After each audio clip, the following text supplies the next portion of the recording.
Good morning. Class 12 subject maths, अपना जो chapter चल रहा है अभी, chapter number 5 inverse of the matrix and linear equation.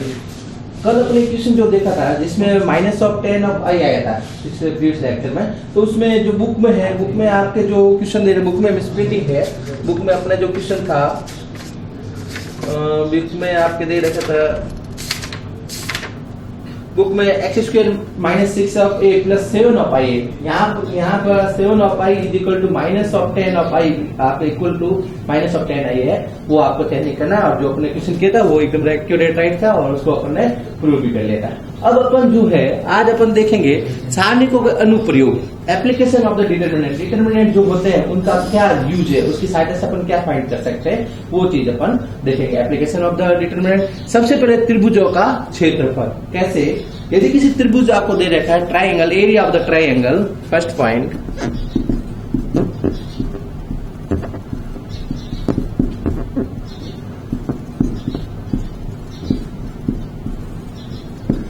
क्षेत्रफल एरिया ऑफ ट्राइंगल।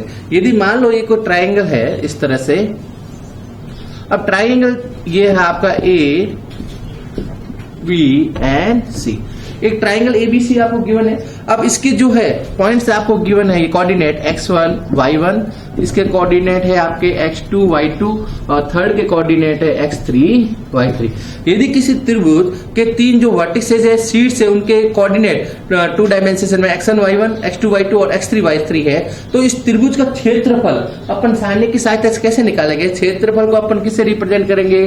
डेल्टा से। और क्षेत्रफल क्या होता है आपका 1/2 सारणिक of x1 y1 1, x2 y2 1 और x3 y3 1। त्रिभुज का जो क्षेत्रफल है इस फॉर्मूले से अपन फाइंड करेंगे, जिसके तीन शीर्ष आपको दे रहे, तो त्रिभुज का क्षेत्रफल delta is equal to area क्या होगा 1/2 x1, पहला पॉइंट x1 y1 और यहाँ पर क्या लिख देंगे 1, दूसरा पॉइंट x2 y2 है तो x2 y2 1 और तीसरा पॉइंट क्या है x3 y3 और क्या लिख देंगे 1। ये तो 1/2 कांस्टेंट राशि है और ये क्या है आपका सारणी का। इस सारणी को अपन क्या करेंगे? सॉल्व कर लेंगे, प्रथम पंक्ति से कर लो या स्तंभ से कर लो और इस सारणी का मान निकाल देंगे और उसका क्या हो जाएगा 1/2। तो यदि इस तरह से यदि किसी त्रिभुज के 3 वर्टिसेस गिवन है, तो then the area of the triangle will be delta equal to 1/2 determinant of x1 y1 1, x2 y2 1 और x3 y3 1। तो इस तरह से अपन ने सारणी की सहायता से किसी त्रिभुज का जो आपके वर्टिसेस के कोऑर्डिनेट गिवन है, तो उस त्रिभुज का क्या निकाल सकते हैं? क्षेत्रफल। सबसे पहला अनुप्रयोग ये हुआ, त्रिभुज का क्षेत्रफल।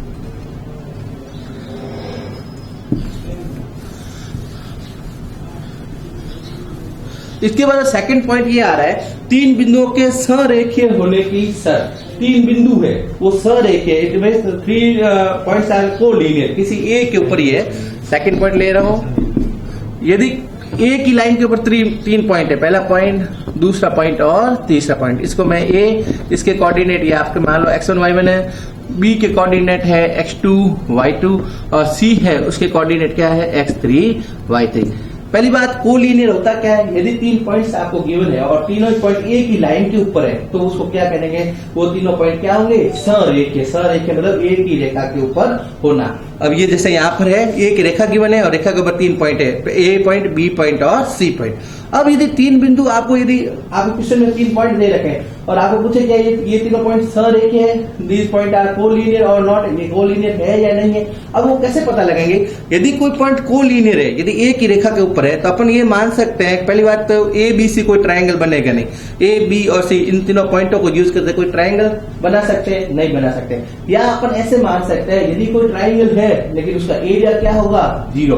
ट्राइंगल जो एबीसी होगा, इन तीनों पॉइंटों को यूज करते हुए कोई यदि ट्राइंगल बने तो ट्राइंगल का एरिया क्या होगा? 0 होगा। और जब डेल्टा की वैल्यू 0 होगी, डेल्टा इज इक्वल टू 0, तो इसका मतलब 1/2 determinant x1 y1 1, x2 y2 1 और x3 y3 1। ये क्या हुआ? डेल्टा की वैल्यू, त्रिभुज के क्षेत्रफल, त्रिभुज एरिया ऑफ द ट्राइंगल, वो किसकी इक्वल होगा? 0 के इक्वल। या दूसरे वर्ड में 1/2 को 2 बार मल्टीप्लाई में 0 में चला जाएगा, या आपने ये कह सकते हैं x1 y1 1, x2 y2 1, x3 y3 1।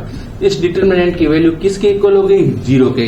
यदि किसी कोई 3 पॉइंट है और वो तीनों पॉइंट ए की लाइन के ऊपर है तो उसकी डिटरमिनेंट की value x1 y1 1, x2 y2 1 और x3 y3 1 की वैल्यू किसके इक्वल होगी? 0 के इक्वल। ये अपन को ध्यान रखना है। दूसरी शर्त ये है, यदि कोई 3 पॉइंट है वो कोलिनियर है तो उससे बने जो डिटरमिनेंट है x1 y1 1, x2 y2 1 और x3 y3 1 की वैल्यू किसके इक्वल होगी? 0 के इक्वल। क्यों? क्योंकि उससे बना जो त्रिभुज होता है त्रिभुज बनने नहीं पाएगा, और ये मान लो अपने एज्यूम कर लें कि ऐसा त्रिभुज बना तो उसके क्षेत्रफल क्या होगा? 0 होगा।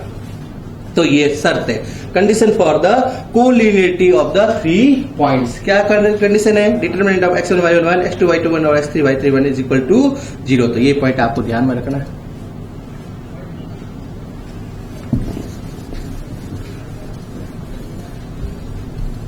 इसके बाद में दो बिंदुओं से गुजरने वाली रेखा का समीकरण।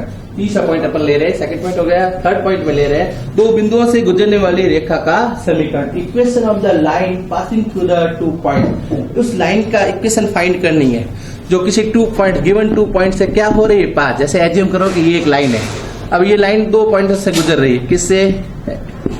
ए पॉइंट ए और दूसरा बी पॉइंट क्या है जिसके कोऑर्डिनेट x2 y2, ये लाइन है। अब आपको इस लाइन की इक्वेशन फाइंड करनी है। इस लाइन की इक्वेशन जो किस पॉइंट से पास हो रही है? ए पॉइंट से और बी पॉइंट से। अब अपन कैसे फाइंड करेंगे? माना कि इसके ऊपर एक और पॉइंट है, वो पॉइंट क्या है? सी, और उसके कोऑर्डिनेट अपन क्या मान लेते हैं? x, y। एक सी पॉइंट और ये सी पॉइंट x, y इसका मतलब वेरिएबल है। ये तो कोऑर्डिनेट x1 और y1 की वैल्यू दे रखी है, x2 y2 की वैल्यू दे रखी है, और यहाँ पर जो x और y है सी पॉइंट है जो भी उसी की लाइन के ऊपर है, जिसको अपन वेरिएबल के फॉर्म में ले रहे हैं x, y। अब अपन क्या करेंगे? यदि ये तीनों पॉइंट ए की लाइन के ऊपर है तो इससे बने जो अपने अभी कंडीशन देखे कोलिनियर होगा, और कोलिनियर होगा तो इसकी सारणी की वैल्यू किसकी इक्वल होगी? 0 के। तो इक्वेशन कैसे फाइंड करेंगे? इंप्लाइज दैट अपन जानते हैं कि इसकी जो सारणी x1 y1, अपन x y पहले लेते हैं, x y1 इसको पहले लेते हैं, फिर ले लेंगे x1 y1 1 और तीसरा पॉइंट हो जाएगा x2 y2 और 1। पहला पॉइंट x y 1, दूसरा पॉइंट x1 y1 1 और तीसरा पॉइंट x2 y2 और 1। इस डिटरमिनेंट की वैल्यू क्या होगी? 0। क्यों?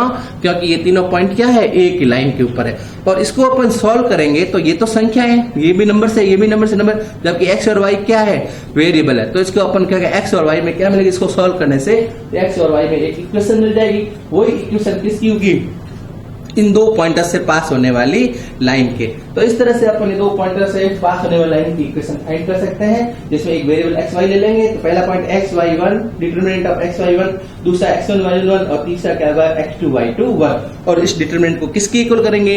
0 के इक्वल, क्योंकि ये तीनों पॉइंट क्या है? कोलिनियर। तो इस तरह से अपन क्वेश्चन दे रखा होगा, उसमें x और y में इसको सॉल्व करके एक इक्वेशन फाइंड कर सकते हैं। दो चलो वो क्या होगा? Equation on the 2 variable x and y।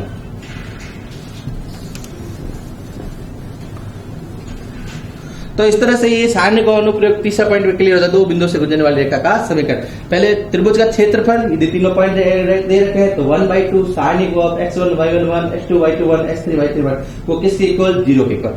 दूसरा पॉइंट 3 बिंदुओं के संरेख होने के यदि तीनों बिंदु कोलिनियर है तो उसका क्या होगा? उस सारणी की वैल्यू किसके इक्वल होगी? 0 के। x1 y1 1, x2 y2 1 और x3 y3 1 उसकी वैल्यू किसके? डिटरमिनेंट 0 के। और 2 बिंदुओं से गुजरने वाली रेखा का समीकरण, तो एक तीसरा बिंदु पर क्या मान लेंगे? x y एज्यूम कर लेंगे। तो सारणी को x y1 x1 y1 1 और x2 y2 1 वो किसके इक्वल लगे? 0 के। सॉल्व करेंगे और इक्वेशन प्राप्त करेंगे। तो इस तरह से पीछे जो क्वेश्चन दे रखेंगे वो अपन इसको ट्राई कर सकते हैं।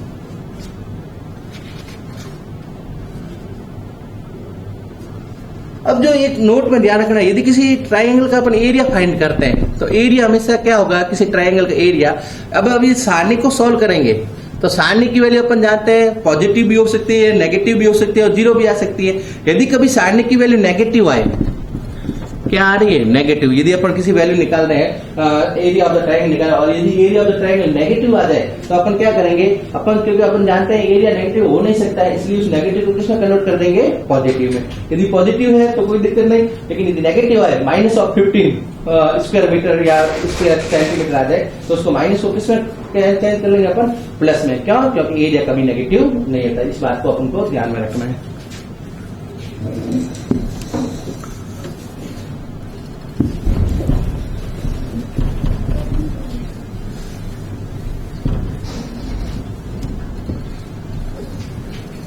अब इसके बाद जो है अपन इस जो नेक्स्ट पॉइंट है रैखिक समीकरण निकाय का हल।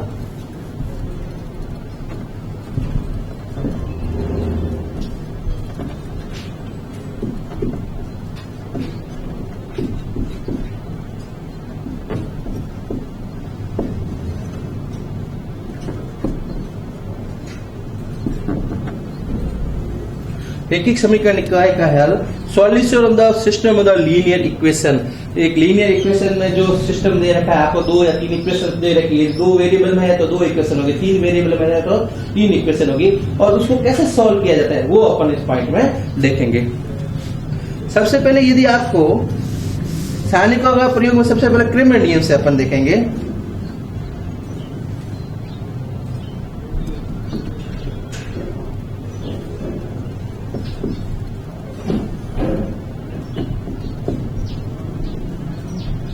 दो पॉइंट आएगा, एक तो क्रेमर नियम आएगा और एक क्या आएगा, आव्यूह सिद्धांत। क्रेमर नियम से भी अपन 2 चरों या 3 चरों के रैखिक समीकरण निकाय को हल कर सकते हैं और आव्यूह सिद्धांत से भी अपन उसको हल कर सकते हैं। सबसे पहले अपन देखते हैं क्रेमर नियम से किस तरह से हल करते हैं। क्रेमर नियम से जैसे सारणिक के द्वारा भी कह सकते हैं।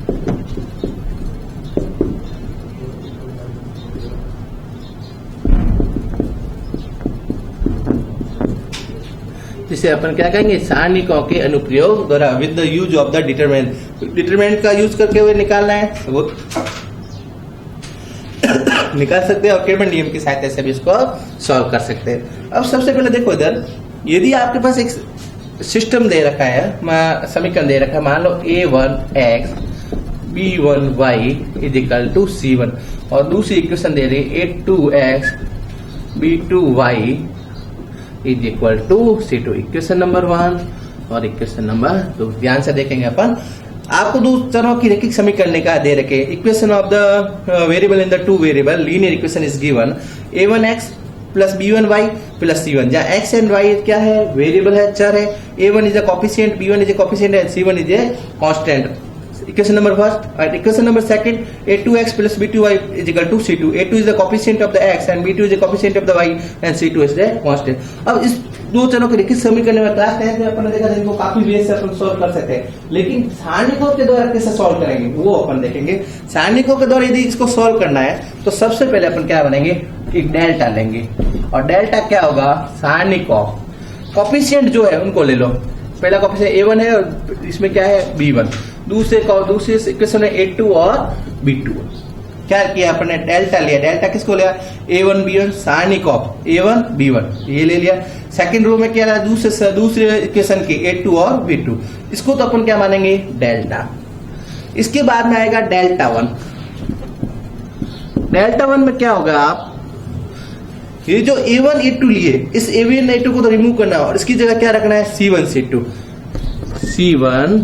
पहले वाले कॉलम को ये a1 a2 हटा के वहां क्या रखेंगे, c1 c2। दूसरे वाला कॉलम वैसे ही रहेगा b1 b2। तो ये क्या होगा आपके डेल्टा 1। इसके बाद में अपन लेंगे डेल्टा 2 और डेल्टा 2 क्या होगा आपके, अब क्या करोगे डेल्टा 2 में, इसको पहले कॉलम को तो रहने देंगे, दूसरे कॉलम को रिमूव करके उसकी जगह क्या लिख देंगे, c1 c2। तो यहाँ देगा आप a1 a2, पहले कॉलम तो ऐसे ही, लेकिन दूसरे कॉलम की जगह क्या लिख देंगे, c1 c2। वापस देखते हैं, इस तरह से दे रखा है delta is equal a1 b1 a2 b2, okay. Delta 1 is equal पहले कॉलम हटाया उसकी जगह c1 c2 लिखा और b1 b2 ऐसे ही। डेल्टा 2 इजिकल टू पहले कॉलम तो ऐसे लिखा, दूसरे कॉलम को रिमूव करके क्या लिखा, c1 c2। तो इससे आपको क्या मिलेगा, एक तो डेल्टा मिलेगा, एक डेल्टा 1 मिलेगा और एक क्या मिलेगा, डेल्टा 2। अब अपन इसको सॉल्व करके डेल्टा की वैल्यू कोई न्यूमेरिकल वैल्यू मिल जाएगी वो ले लेंगे, डेल्टा 1 को भी सॉल्व कर लेंगे और डेल्टा 2 को भी सॉल्व करेंगे। अब अपन को ध्यान क्या रखना है, x जो है इसमें x का मान क्या होगा, x का मान होगा आपका डेल्टा 1 अपॉन डेल्टा। x की वैल्यू क्या होगी, डेल्टा 1 की वैल्यू अपॉन डेल्टा, और इसके साथ में y की वैल्यू क्या हो जाएगी, y इज इक्वल टू हो जाएगा आपका डेल्टा 2 अपॉन डेल्टा। डेल्टा 2 की जो भी वैल्यू है उसके नीचे किसका डिवाइड कर देंगे, डेल्टा। तो इस 2 वे से इस तरह से आपको x और y की वैल्यू मिल जाएगी। x is equal to delta 1 upon delta and x2 is equal to delta 2 upon delta, जहाँ डेल्टा 1 और डेल्टा 2 क्या है, इस तरह से अपन फाइंड करेंगे। तो इसके बाद इस तरह से अपन सारणिक के अनुप्रयोग द्वारा 2 चरों की रैखिक समीकरण निकाय को हल करते हैं और इसको अपन क्या बोलेंगे, क्रेमर नियम। अब ये तो हुआ 2 चरों का, यदि आपको 3 चरों में दे रखा है,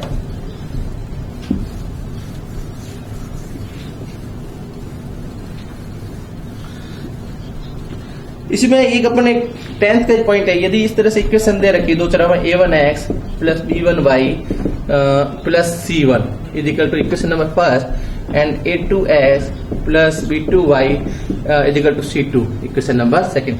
2 चरों में रैखिक समीकरण निकाय दे रखे हैं, लीनियर इक्वेशन द 2 वेरिएबल। अब अपन उसको देख के बता सकते हैं क्या इसका आंसर मिलेगा, नहीं मिलेगा या इनफाइनाइट मिलेगा। कैसे मिलता है? सबसे पहला पॉइंट ये होता है,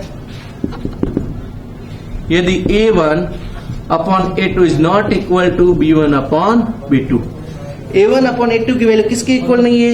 b1 अपॉन b2। b1 और b2 की वैल्यू इक्वल नहीं है, तो क्या होगा? यूनिक आंसर मिलेगा। इसका मतलब क्या मिलेगा? एक आंसर मिलेगा निश्चित रूप से, और क्या होगा? अद्वितीय।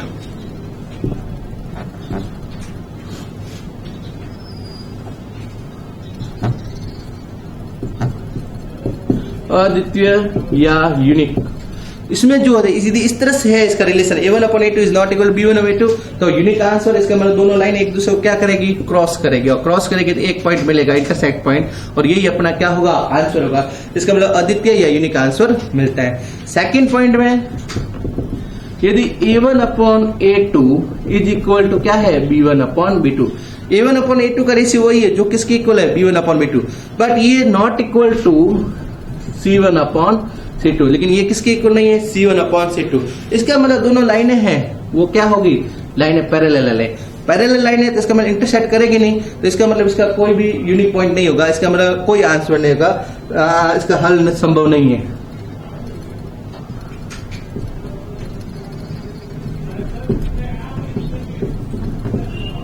हल संभव नहीं, इसका कोई आंसर नहीं मिलेगा। और थर्ड कंडीशन अपन देखते हैं, if a1 upon a2 is equal to b1 upon b2 is equal to c1 upon c2। तीनों का रेशियो सेम है, a1 upon a2 is equal to b1 upon b2 is equal to c1 upon c2। इस condition में क्या हो जाएगा? आपके दोनों लाइनें जो है, पहली लाइन तो ये होगी और दूसरी लाइन क्या है? कोलिनियर। इसका मतलब इस लाइन के ऊपर ही सेकंड लाइन है, मैं डॉटेड से बना रहा हूं। इसका मतलब दोनों लाइनों का ईच एंड एवरी पॉइंट जो होगा दोनों को संतुष्ट कराएगा। डार्क लाइन उसको भी संतुष्ट कराएगा और डॉटेड लाइन को भी संतुष्ट करेगा। इसका मतलब इसके ईच एंड एवरी पॉइंट क्या होगा? हल होगा, सॉल्यूशन होगा। तो अनंत हल बोलेंगे इसको, मैनी सॉल्यूशन, इनफाइनाइट सॉल्यूशन और अनंत हल। इस तरह के इक्वेशन में इस तरह की कंडीशन है तो उसके बहुत सारे आंसर होते हैं। तो ये कंडीशन अपन देख के, ये 10th का पॉइंट है, अपन देख चुके हैं। इसमें अद्वितीय हल, इसके अंदर कोई हल नहीं, और इस कंडीशन में इनफाइनाइट सॉल्यूशन। तो इस तरह के 2 चरों के रैखिक समीकरण निकाय को अपन हल कर सकते हैं।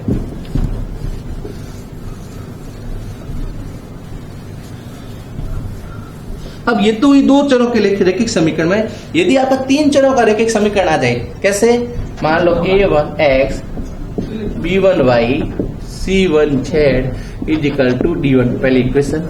यहाँ कितना चर है? x, y और z 3 चर है, और ये इस तरह से इक्वेशन है। सेकंड में आपको दे रखा है a2x b2y c2z is equal to d2, equation number second. और a3x b3y c3z is equal to d3। ये जो सिस्टम है, इस सिस्टम के अंदर आपके 3 चर है, x, y एंड z है, और इक्वेशन में कितनी गिवन है? 3 इक्वेशन। अब इस तरह के जो इक्वेशन आ जाए और आपको बोले x, y और वैल्यू को फाइंड करें या इसका सॉल्यूशन करें, तो कैसे करेंगे? क्रैमर नियम की सहायता से वापस वही सिस्टम। सबसे पहले इसमें डेल्टा निकालेंगे, और डेल्टा क्या होगा? सारणिक ऑफ, डिटरमिनेंट ऑफ। क्या हो जाएगा आपके? इसमें लिखेंगे determinant a1 b1 c1, a1 b1 c1, दूसरा हो जाएगा a2 b2 c2, और तीसरा हो जाएगा a3 b3 और c3। ये क्या है? डेल्टा। इसके कोएफिशिएंट a1 b1 c1, वहां पर 2 ही कोएफिशिएंट है, 2 लिया था, और यहाँ पर 3 कोएफिशिएंट है, 3 ले लेंगे। a1 b1 c1, a1 b1 c1, दूसरा a2 b2 c2, a2 b2 c2, और तीसरा क्या हो गया? a3 b3 और c3। ये तो क्या है? डेल्टा नंबर 1, इक्वेशन 4 दे देता है इसको। इसके बाद में डेल्टा 1। डेल्टा 1 में क्या होगा आपके? ये पहले वाला कॉलम है वो हट जाएगा, उसकी जगह क्या आएगा? d1 d2 d3, पहले वाला कॉलम, इसकी जगह d1 d2 और d3। बाकी वाले कॉलम वैसे ही रहेंगे, b1 b2 b3 c1 c2 और C3। सिर्फ पहले वाले जो कॉलम है डेल्टा में उसको हटाया और उसकी जगह क्या रखा आपने D1 D2 D3। ये तो डेल्टा 1। डेल्टा 2 क्या हो जाएगा? अब अपन दूसरे वाले कॉलम को हटाएंगे, तो पहले वाला कॉलम A1 A2 A3, तो ऐसे ही दूसरे को हटा के उसकी जगह लिखेंगे D1 D2 D3 और C1 C2 C3, ऐसे ही C1 C2 और C3। ये क्या मिल गया? Delta 2। Equation number 5, equation number 6, ये डेल्टा 2। और यदि अपन को डेल्टा 3 चाहिए तो अपन क्या करेंगे? तीसरे वाले कॉलम को हटा के उसकी जगह D1 D2 D3 रखेंगे। तो पहला A1 A2 A3, ऐसे ही B1 B2 B3, ऐसे ही तीसरे वाले कॉलम की जगह क्या कर देंगे? D1 D2 और D3। इस तरह से डेल्टा निकाला, पहले वाले कॉलम को हटाया था D1 D2, डेल्टा 1 मिला, फिर डेल्टा 2 मिला और इस वाले में डेल्टा 3 मिला। Equation number 2। वही प्रोसेस वापस कर रहे हैं, लेकिन ये क्या है? 3/3 का। अब इसमें x की वैल्यू क्या होगी? सबसे पहले ध्यान रखना है x = delta 1 upon delta, y क्या होगा? डेल्टा 2 अपॉन डेल्टा, और z क्या होगा? Delta 3 upon delta. ये आपके आंसर हो जाएगा। क्या करेंगे? x की वैल्यू जो x है वो डेल्टा 1 अपॉन डेल्टा का रेशियो होगा, y = डेल्टा 2 अपॉन डेल्टा होगा, और z क्या हो जाएगा? Delta 3 upon delta. जहां डेल्टा कैसे निकालेंगे? इसको सॉल्व कर लेंगे, इसको सॉल्व करेंगे, डेल्टा 1 मिल जाएगा, इससे सॉल्व करेंगे डेल्टा 2 और इसको सॉल्व करेंगे डेल्टा 3। तो इस तरह से क्रेमर नियम की सहायता से with the help of the Cramer नियम और with the use of the determinant we can find the solution of the system of the linear equation. चाहे वो 2 वेरिएबल में है या क्या है 3 वेरिएबल में। तो इस तरह से इन पॉइंटों को आपको ध्यान में रखना है। डिटरमिनेंट का यूज करते हुए क्रेमर नियम का यूज, एक ही बात है, चाहे सारणिकों का अनुप्रयोग बोले या क्रेमर नियम बोले, तो इसकी सहायता से अपन 2 तरह या 3 तरह के रैखिक समीकरण निकाय को हल कर सकते हैं। कल जो लेक्चर होगा उसके अंदर आव्यूह के द्वारा किस तरह से हल किया जाता है, आव्यूह सिद्धांत के द्वारा मैट्रिक्स का यूज करके, तो उसके द्वारा कैसे करेंगे वो अपने अगले वाले लेक्चर में देखेंगे। ओके।